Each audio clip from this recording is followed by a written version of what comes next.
kailangan ko yung bayad mo. Asa na? Ito naman, di makapag-intindi. Punyeta to. Wow, ako pa talaga hindi nakakaintindi. Eh ikaw nga to, ang lakas-lakas mag-take out ng babae. Eh wala ka naman palang pera. Makaaksaya ka ng oras? Parang di ko napatirig yung mata mo ah. Di ka ba nag-enjoy? Tangina, haartihan mo ako ng ganyan? Eh, bayarang babae ka lang naman. Eh tangina mo pala eh.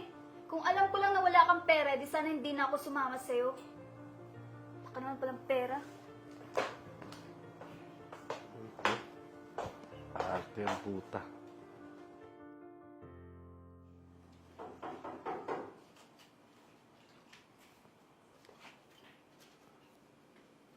Ano? Babalik ka rin pala eh. Arte ang puta.